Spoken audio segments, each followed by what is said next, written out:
السلام علیکم. په دې ویډیو کې د ریمن زیتا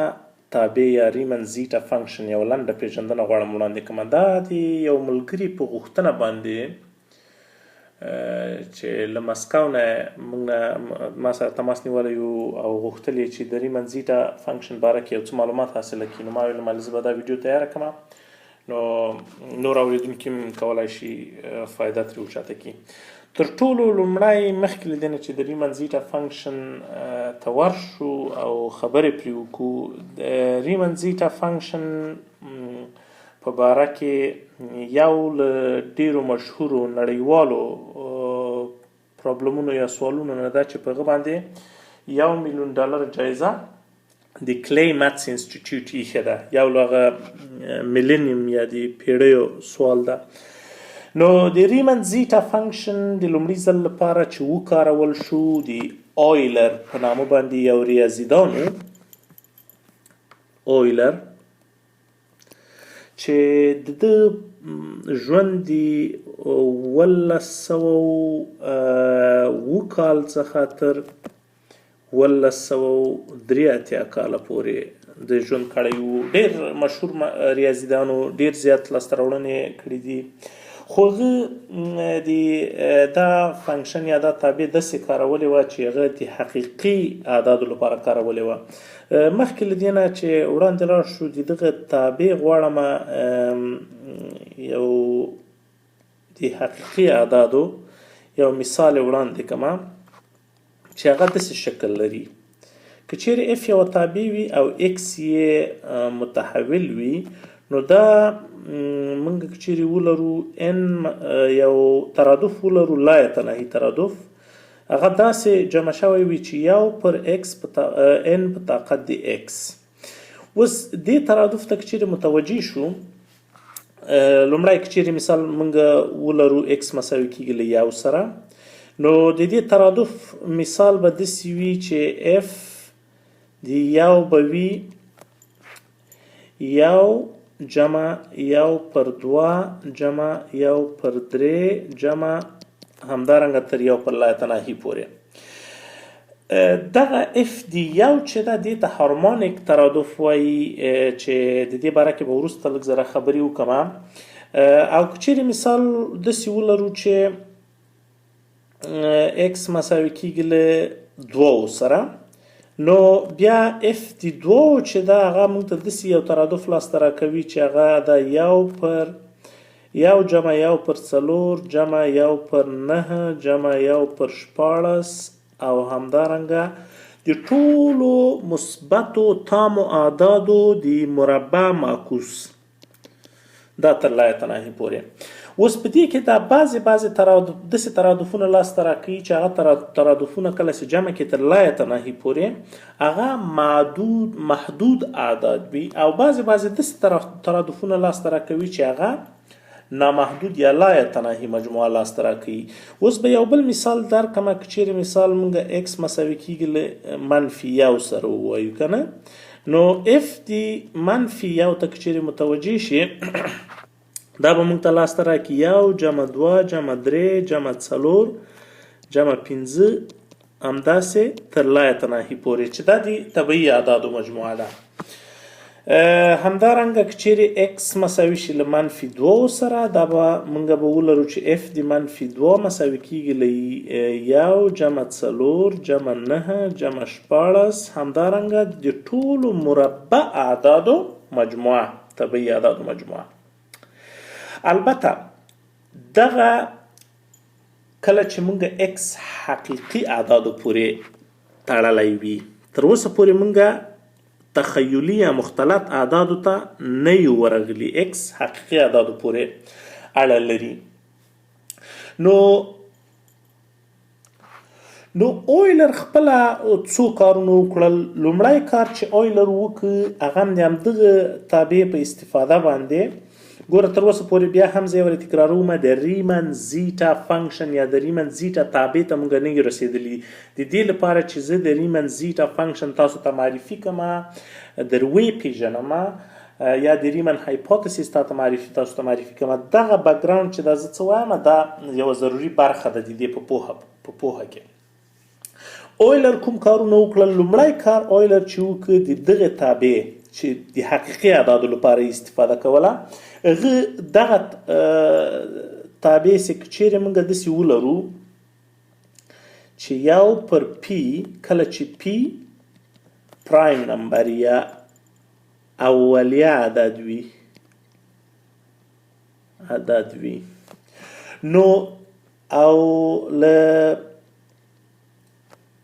پی له اول پی نه مثال د دغه مجموعه د ترادف داسې شی راځي 1 پر 2 جمع 1 پر 3 جمع 1 پر 15 جمع 1 پر 9 جمع 1 پر 11. همدارنګه د ټولو اولیه اعدادو معکوس د ټولو اولیه اعدادو معکوس کول او بیا مجموعه کول. اویلر وښودله په اثبات ورسوله چې دا یو لا یتناهي عدد جوړوي، دا محدود عدد نه ده. سره له دې ګوره چې مونږ لومړي قدم کې که چیرې دا 0 وي، دا 1 وي، دا 2 وي، دا 3 وي، نو مونږ ګوره په لومړي قدم کې مونږ نیم لرو، نیم تر دې ځایه ده، بیا 1 پر 3 لرو چې 1 پر 3 تقریبا تر دې ځایه راځي، بیا 1 پر 15 لرو چې تر دې ځایه راځي، بیا 1 پر 9. دغه عددونه وړکي کیږي او فاصله په منځ کې غټیږي، لیکن بیا هم د دغه مجموعه لا یتناهي کیږي. ثبوت ډیر مغلق او پیچیده ده، ثبوت ته نه ورځم، خو اویلر د دغه تابع په واسطه باندې دا په اثبات ورسوله چې مجموعه د ټولو اولیه اعدادو د معکوس مجموعه ډایورج کیږي یا لا یتناهي جوړیږي. او په دوهم قدم کې او دوهم کار چې شی وکړ، اویلر دغه مجموعه محدوده مجموعه پیدا کړه چې چیرې x مساوي شي له 2 سره، نو موږ به داسې یو مجموعه ولرو چې n به مساوي شي له 1 نه تر لا یتناهي پورې 1 پر n په طاقت 2 چې دا به مساوي شي له ګوره 1 پر 1 په طاقت 2 1 کیږي، جمع 1 پر 2 په طاقت 2 1 پر 4 کیږي، جمع 1 پر 9. همدارنګه د مربع اعدادو معکوس اویلر د همدغه تابع په استفاده باندې وکولای شو چې دغه مجموعه په ثبوت کړي چې د دې مجموعه پای مربع پر 6 جوړیږي. دا بل کارو چې اویلر وکړ. او یو بل ثبوت هم چې د حقیقي اعدادو لپاره اویلر په ثبوت ورساوه، هغه چیرې x یو وي په دغه تابع کې، دلته د x په ځای باندې یو واچو، نو موږ لرو چې n له 1 نه تر لا یتناهي پورې 1 پر n په طاقت 1. نو دا څه شی ده؟ دا ګوره هماغه اوله کې مې چې ولیکله 1 جمع 1 پر 2 جمع 1 پر 3 جمع 1 پر 4. همدارنګه د ټولو طبیعي پوره تامو اعدادو مثبت اعدادو معکوس مجموعه. اویلر د همدغه تابع په واسطه باندې وکولای شو چې دا هم په اثبات ورسي چې دا لا یتناهي ته ځي، کله چې لا یتناهي ډیر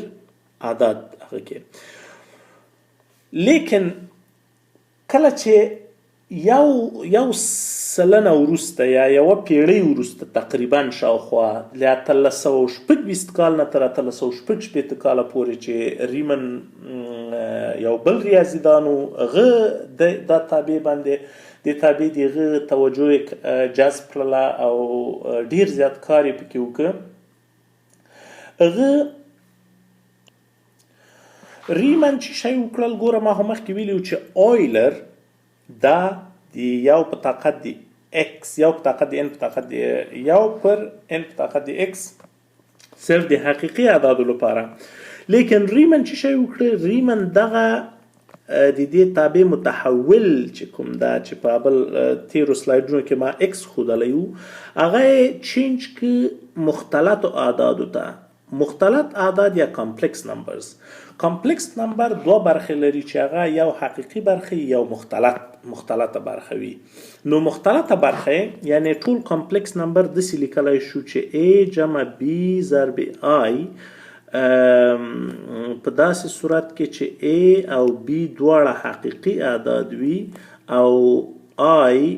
جذر دی منفی یو وي. دا دی مختلطو اعدادو لنډه پیژندنه ده. اوس ریمن کوشش وکړ یا مثال په دې باندې کار وکړ چې چیرې دغه تابع کې مونږه د حقیقي اعدادو په ځای باندې دغه یو مختلط اعداد واچو. اوس خو ګوره مونږ ویلیو چې چیرې د حقیقي اعداد وي نو مثال چیرې مثال سیګما 2 وي نو دا به یو مربع جمع 2 مربع جمع 3 مربع په مخرج کې وي. او چیرې دا اوس مثال یو جمع I وي اوس مونږه دغه n که چیرې راواخلو مثال د دغه سیریز مجموعه به چی شي یو پر یو په طاقت دی یو جمع I جمع یو پر دو په طاقت دی یو جمع I جمع همدارنګه درې په طاقت دی یو جمع I څلور په طاقت دی یو جمع. اوس دغه عدد خپل مثال که چیرې راواخلو دغه دو په طاقت دی یو جمع I که راواخلو دغه عدد څه معنا لري؟ یو عدد موږ تاسې د حقیقي توان په واسطه باندې پورته کولی شو یعنی که چیرې طاقت 2 وي 2 وارې په خپل نفس کې ضربه وو، که چیرې 3 وي 3 وارې په خپل نفس کې ضربه وو همدارنګه. لیکن د یو مختلط عدد په طاقت باندې څنګه یو عدد جګولی شو یو حقیقي عدد؟ که چیرې دې ته متوجه شو ګوره دا داسې موږ لیکلی شو 2 په طاقت دی یو جمع 2 په طاقت دی I. اوس 2 په طاقت دی یو خپل 2 کیږي 2 ضرب 2 په طاقت دی I. اوس دغه برخه چې ده دغه 2 په طاقت دی I داسې یو عدد ده چې په دغه مختلطه مستوي کې چې که چیرې دا د X حقیقي محور وي او دا مختلط محور وي یا مجازي محور وي دی I دغه دوه چې دا دوه ګوره په دغه محور باندې پراته دي لیکن 2 په طاقت دی I داسې یو عدد ده چې دا دغه دوه کوم حقیقي چې دی دا دې ته داسې یو تاو شکل ورکوي یا دې خواته یا دې خواته هغه را په دې پورې اړه چې دا دی I علامه مثبت ده که منفي ده یا که چیرې مثال منفي 2 وي دلته منفي 2 وي نو بیا مونږه داسې څه درلودلی سو یا داسې څه درلودلی سو. نو خبره دا ده چې که چیرې مونږ داسې سیري کې اوس په داسې یو ترادف کې مونږ د حقیقي اعدادو په ځای باندې مختلط اعداد هم استفاده کو مونږ سره دغه سیریز څه کومک کولی شي. لیکن مخکې له دې نه چې د مختلطو اعدادو په باره کې لږ نور هم وړاندې لاړ شو زه غواړم تاسو ته یو وارې بیا هم دغه ته توجه راوګرځوم چې f د x مساوي کیږي له n په طاقت دی n له یو نه تر لایه نهي پورې یو پر n په طاقت دی x. که چیرې دا x بیا یو وارې حقیقي عدد وي مونږ دغه ترادف دغه لایه نهي ترادف مونږ د یو انټیګرال په شکل باندې څنګه لیکلی شو؟ د انټیګرال په شکل ځکه لیکم چې وروسته ترجیحاتو کې بیا مونږ ته په کار راځي. اوس مونږ دغه x n په طاقت دی x که چیرې ولرو یا n په طاقت دی منفي x د دې که چیرې تابع مونږ رسم کو دا داسې یو شکل مونږ ته لاسته راکوي. نو اوس د دغه شکل ته په نظر نیولو سره مونږ که چیرې غواړو د انټیګرال په شکل یې ولیکو په انټیګرال کې مونږ د هر تابع د منحني نه لاندې د هغې تابع مساحت د انټیګرال په واسطه باندې لاسته راځي. نو که چیرې n خو مونږ ګوره n خو زمونږ له یو نه شروع کیږي 2 3 4 5 تر لایه نهي پورې او د طاقت هم x ده او x هم منفي علامه لري ځکه په مخرج کې ده. نو دا یو ډیکینګ کرف ده یا وړوکی کیږي د x د n له غټو اعدادو سره. دا د تابع قیمت وړاندې کیږي. اوس که چیرې متوجي شو ګوره موږ دغه سم یا دغه ترادف چې دا n مساوي کیږي له 1 نه تر لا تناهي پورې د 1 پر n په طاقت د x موږ ګوره څنګه لیکلای شو داسې هم لیکلای شو چې x زمونږ دغه وبخښئ زه به دا د x په ځای باندې به ځکه x مې دلته بیا په کار ده n په طاقت د سیګما به ولیکم. خیر خو تاسو سیګما فکر وکړئ چې حقیقي عدد ده. مونږ دا ګوره که چیرې داسې لیکلی شو لکه یو جمع لکه لومړی عدد خو د دغه ترادف یو کیږي ځکه یو پر یو په طاقت د سیګما او یو په طاقت د هر عدد یو د خپله. نو دا داسې لیکلی شو چې اول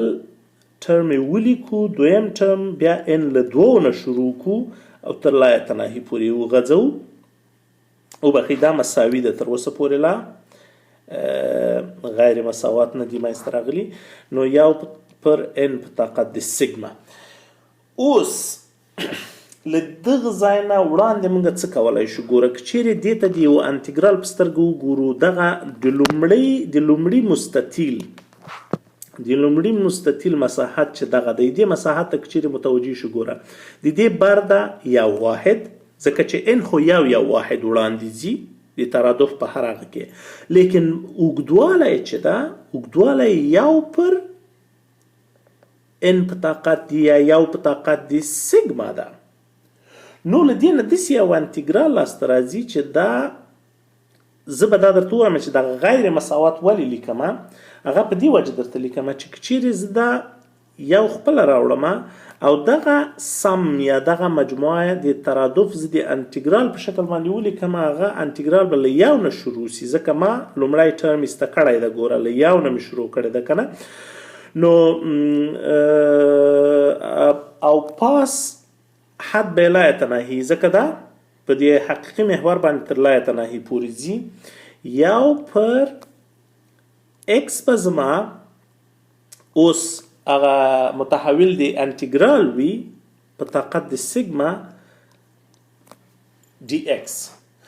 اوس تاسو به وایي چې دغه غیر مساوات ما ولې لیکلي دي. دا غیر مساوات ما په دې وجه لیکلي دي چې که چیرې دغه قوس ته موږ تاسې متوجي شو وبخښئ دا خو مې پنسل پاک که چیرې دغه قوس ته موږ متوجي شو ګوره دغه انټیګرال خو دغه مساحتونه لاسته راکوي او دا اعداد ګوره n یو بدلیږي یو جمع کوي. نو دغه که چیرې تر لا تناهي پورې ملاړ سو دغه ټوله ایریا یا ټول مساحت به بیا هم له هغې مساحت نه یو څه اندازه کم وي کوم مساحت چې خپله دا د تابع د منحني په واسطه لاسته راغلی هغه په دې وجه باندې چې ګوره په لومړۍ برخه کې موږ دومره ځای له موږ نه پاتې کیږي په دویمه برخه کې هم دومره ځای. نو دا لا تناهي مجموعه د دومره وړو مثلثونو دا د موږ دغه چپ طرف د دغه غیر مساوات له ښي طرف نه وړکی کوي یا موږ مثال پوره هغه مساحت نشو ترلاسه کولی په دغه د انټیګرال په واسطه باندې. لیکن که چیرې دې انټیګرال ته موږ تاسې ادامه ورکو ګوره متوجه به شو چې یو خو به خپله یو شي جمع دغه انټیګرال ډېر اسانه انټیګرال ده لکه د 12 صنف شاګرد هم کولی شي ځکه به یې زه مستقیم جواب ولیکم چې د دې انټیګرال جواب راوباسي دا کیږي یو پر یو منفي سیګما د دې جواب راوځي. نو دا دواړه چې جمع کې موږ به ولرو چې د دې جواب به شي سیګما پر سیګما منفي یو. اوس ګوره که چیرې متوجي شو دې ته موږ درته ویلي وو چې که چیرې سیګما یو شي موږ ته داسې یو سیري راکوي داسې یو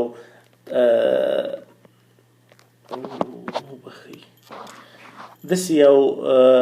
ترادف راکوي. که چیرې سیګما یو شي دا به شي یو جمع یو پر 2 جمع یو پر 3 جمع یو پر 4 تر لا تناهي پورې. او موږ ویلي وو چې اویلر دا خبره په ثبوت ورسوله. اویلر خو دا ثبوت دا رقم نه و کړی د اویلر ثبوت ډېر له دې نه مغلق او پیچیده و. لیکن موږ دغې خبرې ته زه غواړم تاسو متوجه کړم چې ګوره که چیرې سیګما یو شي په دغه حالت کې نو دغه کسر چې ده دا معنا نور نه ورکوي دا لا یتناهي کیږي ځکه چې مخرج د دې کسر صفر کیږي که سیګما یو شي نو موږ به ولرو یو پر صفر یوه له وجو نه هغه همدغه وجه هم ده چې دغه هارمونیک سیریز چې هغه دغلته پورته ما لیکلې ده دا ډایورج کیږي یا دا لا یتناهي ته تقرب کوي کله چې ان لا یتناهي ته تقرب وکړي یا د حقیقي محور په حقیقي محور باندې موږ تاسو لا یتناهي پورې ورسیږو اوس که چیرې موږ دغه د موږ سیګما راواخلو سیګما د موږ یو مختلط عدد وي نو له حقیقي اعدادو نه وځو مختلطو اعدادو ته ځو نو په داسې حالت کې یعنې سیګما موږ په داسې شکل ولرو چې A جمع BI کله چې A او B حقیقي اعداد وي او I جذر دی منفي یو وي نو په داسې حالت کې لومړی متوجه کیږم غواړم دغه تعریف ته زه تاسو د زیتا فنکشن چې چیرته دا تابع معلومه ده یا څه مثال تر اوسه پورې معلوم دی دې باره کې که چیرې دغه سیګما په مختلطو اعدادو پورې اړه ولري په داسې حالت کې چې حقیقي برخه د دغه مختلط عدد له یو نه غټ وي نو بیا د ټول زیتا د ټول سیګماګانو لپاره په دغه مختلطه مستوي کې دغه د ریمن زیتا فنکشن یو محدود عدد ته کنورج کیږي یا رسیږي لا یتناهي ته نه رسیږي د دغه کنورجنس یو څو سټپونه په ساده ډول غواړم تاسو ته وړاندې کړم ګوره که چیرې متوجه شو که چیرې n مساوي شي له یو نه تر لا یتناهي پورې یو پر n په طاقت د سیګما او موږ غواړو د دې ابسولوټ ولیو موږ کنورجنس پیدا کو یا مثال د دې ترادف هغه اخري حد پیدا کو کله چې n لا یتناهي ته رسیږي په داسې صورت کې چې موږ ګورو لومړی متوجه کیږو چې دغه n په طاقت د سیګما موږ داسې لیکلی شو د دې ابسولوټ ولیو موږ داسې لیکلی شو چې ای په طاقت د سیګما ضرب ناتشرل یا طبیعي لوګاریتم د n ځکه ای په طاقت د لوګاریتم د n طبیعي خبر لوګاریتم او اکسپوننشیل یا په طاقت باندې جګول دا دواړه معکوس عملی دي یو له بل سره کوي اختصاروي نو ځکه دغه سیګما سیده دام د n طاقت جوړیږي نو دا موږ لیکلی شو په دویم قدم کې موږ داسې لیکلی شو چې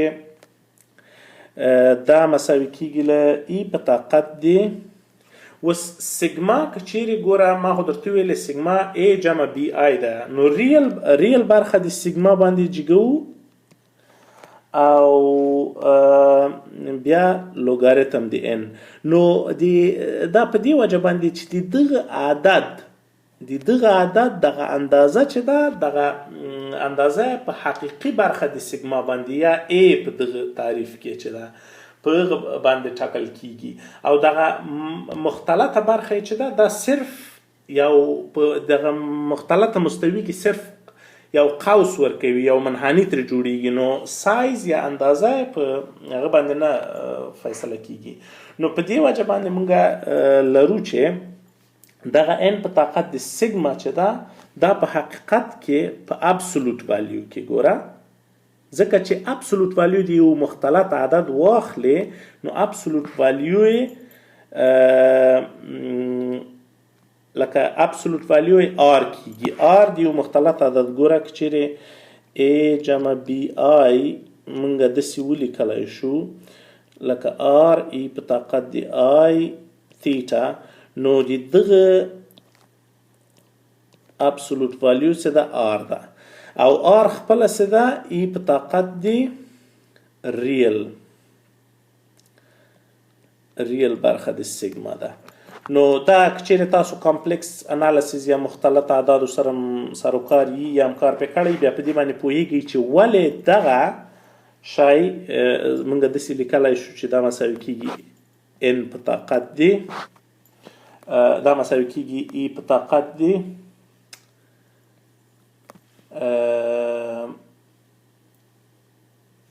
وی دا مساوي کیږي له n په طاقت د حقیقي برخه دی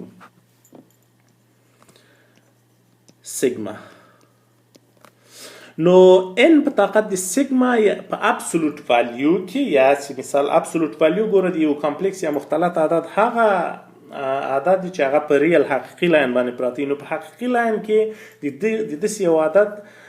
قیمت راځي n په طاقت د حقیقي برخې دغه مختلط عدد. اوس که چیرې حقیقي برخه دغه مختلط عدد له یو نه غټ شي نو خی طرف محدودیږي. ګوره خی طرف دغه محدودیږي کنه ځکه چې یو په طاقت دی n په طاقت دی دا که چیرې دغه حقیقي برخه د سیگما له یو نه غټ وي دا محدودیږي یعنی دا لا یتناهي نه کیږي محدود ده که چیرې حقیقي برخه د سیگما له یو نه غټ وي. و ډیرو بخې د ما دغه الفاظ اکثره کله لمانه انګلیسي پکې ګډېږي کله یو رقم بل رقم ځکه چې ما تحصیلات په پښتو کې نه دي کړي نو دغه څومره پښتو الفاظ مې سره جمع کړي دي دا مې په ډیرو کوششو باندې لکه رعایت کړي دي تر څو وکولی شم چې دومره زیاتې کلمې په پښتو وکاروم چې داسې کلمې رانه پکې استفاده نشي چې هغو باندې د اورېدونکو سر خلاص نشي. اوس ګوره مخکې خو موږ وښودل چې که چیرې حقیقي برخه د سیګما یو وي نو دا نه محدودیږي ځکه دا هارمونیک سیریز ته جوړېدله یو پر دوه جمع یو پر درې جمع یو پر څلور جمع یو پر پنځه او سو آن. نو یو بل مسله ده یا یو بل عنوان ده چې هغه ته انالیتیک کنټینیویشن وایي. که چیرې موږ داسې یو فنکشن ولرو همدغه فرض کړي دا به زه پس د ریمن زیتا په نوټیشن باندې چې زیتا داسې لیکل کیږي. که چیرې داسې یو عدد داسې یو تابع ولرو نو دا تابع لکه ما مخکې ویلې وه که چیرې زیتا په حقیقي عددو کې وي په دې باندې خو ډېر کار شوی د اویلر هم کار کړی نو که چیرې مونږ یو تابع چې یو متحول یې په یو خاص ډومین کې اجازه ولري دغه چې مونږ له هغه نه خوښ کړو مثال له حقیقي عددونه او د دې لپاره داسې یو طریقه مونږ را پیدا کړو چې هغه په مختلطو عددو کې وکاروو یعنی کله چې یو تابع راواخلې دغه متحول دغه لپاره داسې تعریف پیدا کړي چې متحول یې بغیر له ډومین نه بیرون کولای شي راوباسي. لکه دا اوله کې په حقیقي عددو کې هغه شوې وه تعریف شوې وه وروسته له مختلطو عددو سره ریمن وتړله دې ته انالیتیک کنټینیویشن وایي. نو د دغه ریمن زیتا فنکشن یا لکه داسې لیکل کیږي چې n مساوي کیږي له یو نه تر لا یتناهي پورې یو پر n په طاقت د سیګما. دا د دې انالیتیک کنټینیویشن چې دا داسې تعریف شوی ده چې دا په ټول سی یا په ټول مختلطه مستوي کې تعریف ده بغیر له هغه سیټ نه چې هغه کې یو ده یا حقیقت ده. اوس که چیرې دغه مختلطه مستوي ته موږ متوجه شو دا د موږ حقیقي لاین وي او دا د موږ مجازي لاین وي یا مختلط نو دغه یو نقطه چې ده دلته ده بغیر له دغه نقطې نه چې زه به دا په سره خط باندې داسې حلقه ترې تاو کما نور په دغه ټوله مختلطه مستوي کې دغه فنکشن تعریف شوی ده. یعنی د هر مختلط عدد لپاره حقیقي عدد لپاره بغیر له دې نه چې حقیقي عدد داسې یو مختلط عدد چې حقیقي عدد یو وي چې هغه دغه خط جوړیږي په مختلطه مستوي کې کنه نور د هر قسم اعدادو لپاره دا تابع انالیتیک کنټینیویشن د ریمن په واسطه باندې شوی ده یعنی معلومه تعریف شوی تابع ده. اوس به راشو د خپل ریمن هایپوتیسیس ته ځکه چې دا ویډیو هم ډېره اوږده شوله که نه ډېر زیات تشریحات نور هم شته پکې خو هیله ده چې همدغو اکتفا کړې وي. نور به تاسو که چیرې غواړئ دغه سوال حل کوئ یا دغه $1,000,000 جایزه پکې ده دا حل کوي. هغه هایپوتیسیس زه غواړم تاسو ته لږ ذره خلاص کړم. یو خو ګوره موږ داسې لرو چې کله چې اف د اکس مساوي شي له اکس مربع جمع 2x جمع 1 سره، نو موږ وایو چې د کوم اکس لپاره اف د اکس مساوي کیږي له 0 سره، بیا د اکس قیمت پیدا کوو چې اکس څه شی ده. دا په حقیقي اعدادو کې د 2 درجه‌ای معادلې حل ده کنه. اوس همدغه رقم کله چې دغه د ریمن زیتا فنکشن انالیتیک کنټینیویشن وشو ټولې مختلط مستوي ته، چې هغه به بیا ولیکم اف به نه لیکم، زیتا به ولیکم ځکه چې زیتا استفاده کیږي په لیټریچر کې. زیتا د سیگما مساوي کیږي له مجموعې د ان مساوي کیږي له 1 نه تر لا تناهي پورې 1 پر ان په طاقت د سیگما. د دې د ټولې مختلط مستوي لپاره بغیر له دې نه چې 1 پکې حقیقي عدد وي تعریف شوی ده. اوس دا سوال د دویم خپله چې دا د ریمن هایپوتیسیس پورې تړلی ده چې دغه د دې حل چې شی ده د کومې سیگما لپاره دغه فنکشن یا دا تابع 0 کیږي یا 0 کیږي. لومړی دا 2 قسمه حلونه لري، یو ته ټریویل حل وایي یا طبیعي حل چې ډیر اسانه ده. ریاضیدانان همیشه هغه حل چې ډیر اسانه لاسته راوړل کیږي هغه ته طبیعي حل وایي یا ټریویل حل ورته وایي. یا نون ټریویل حل ده چې هغه مشکله لاسته راځي.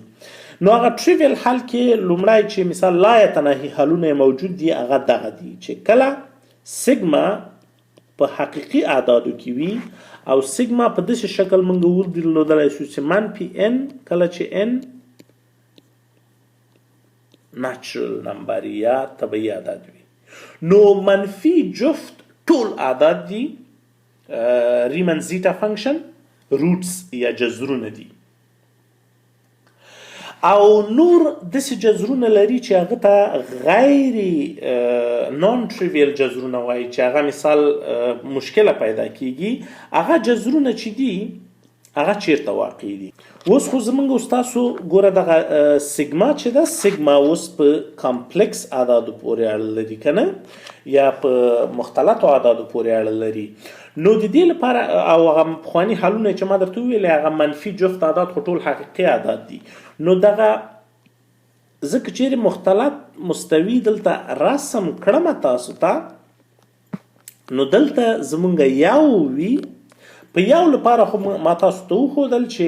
ریمان هم وښودله او ساده هم د اسانه ښودل کیږي چې کله چې حقیقي اعداد حقیقي برخه د یو مختلط عدد یو شي، بیا دغه ریمن زیتا فنکشن یا ریمن زیتا تابع دا معلومه نه ده، دا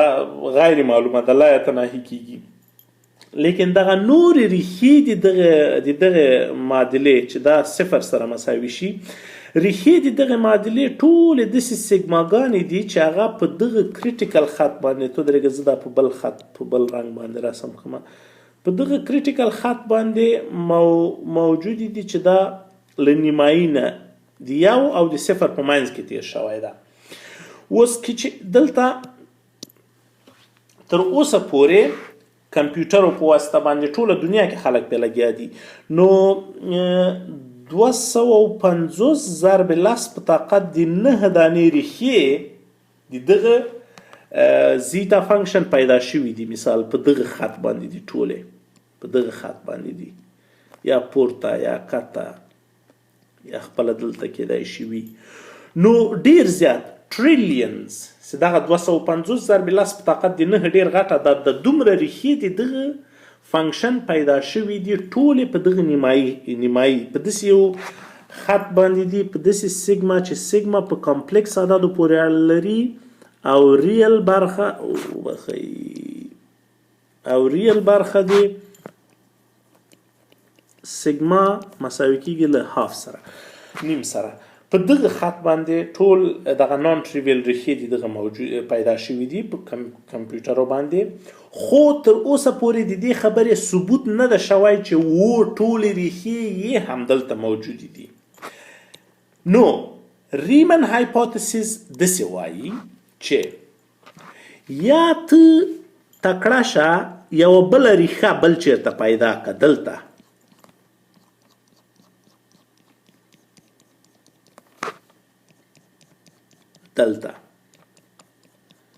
دغه د 0 او د 1 ترمنځ بغیر له دغه خط نه بل چېرته یې ریښه پیدا کړه چې هغه د دغه ریمن زیټا فنکشن یو هغه وي ریښه وي، یا مثال دلته یو عدد وي، یا دلته یو عدد وي، یا دلته یا دلته یا دلته، یا هغه پیدا کړه او یا دا په ثبوت ورسوه چې ټولې ریښې د ریمن زیټا فنکشن په همدغه خط باندې دي. په دغه دواړو حالاتو کې تا ته $1,000,000 جایزه درکول کیږي. نو زه به د آخري سټیټمنټ دلته ولیکم. نو په خلاص کې په الفاظو باندې داسې ویلی شمه چې د دغې معادلې چې دلته مې لیکلې ده د دې د انالیټیک کنټینویشن، ګوره همداسې که چیرې اعداد پکې واچوي اوس -1 خلک پکې اچوي وایي ما د ټولو طبیعي اعدادو مجموعه پیدا کړله چې دا -1/12 کېږي، هغه ټول همدغه تابع استفاده کوي، خو هغه دا درسته استفاده نه ده. درسته تابع استفاده یې دا ده چې دا د مختلطو اعدادو لپاره د دې انالیټیک کنټینویشن ولیکې،